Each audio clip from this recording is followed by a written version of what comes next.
Sometimes there's nothing more absurd than being multiracial in today's America. When Jack and June enter public school in a few years, I will be asked to identify all of their races. If I check all that they are, including Latino, then according to the Department of Education, they will later be placed into the Latino box only. Why only Latino? What about the others? If I decide to check 2 or more races, what does that mean? I kind of feel like it's almost like the Wizard of Oz.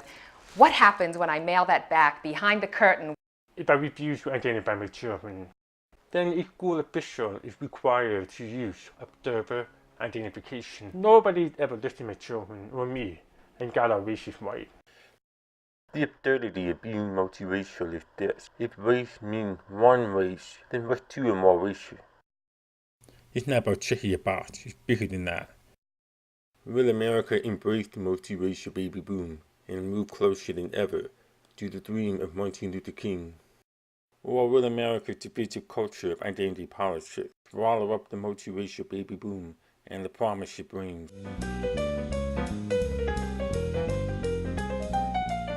My generation is just the start. I'm not just 2 separate races, I'm one individual. It rattles people. People want to put you in a box. We're not going to go back to the old way of thinking that you're just one. Oh, I'm black, I'm white, I'm Native American, I'm Swedish, I'm French. They run it down as if it's a resume, and it makes them more exotic.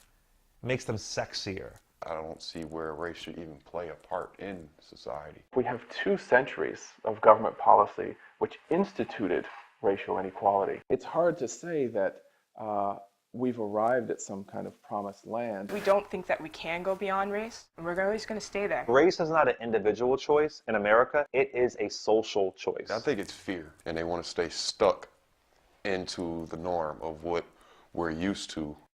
The debate today comes down to 2 things that happened in ethnicity. First was the Great Society program, which led to race-based policies like affirmative action. Second was Loving versus Virginia. This nice couple named Mr. and Mrs. Loving. They lived out in Caroline County, and they lived in this great little community, and their families were friends, and they wanted to get married, and they couldn't. And when they tried, they got thrown in jail. The Supreme Court case struck down last of the laws against interracial marriage. Today, we have 2 Americas. On one side, we have an America where race accounts for hundreds of billions of dollars annually. All of this is depending upon the one-drop rule of monoracial identification. On the other side, we have an America that continues to cross the color line in record numbers. For the first time, a significant population does not fit into the monoracial structure. Sometimes it's just easier to set up systems. We don't trust ourselves, so we're going to have systems in place that are going to help us be better people. But sometimes they backfire. When we talk about race, we're not just talking about numbers, color, or policy. When we become parents, especially in America, we know the day is coming when we have to teach our children about race. When that day comes for Jack and June, the story should begin with the great-grandparents.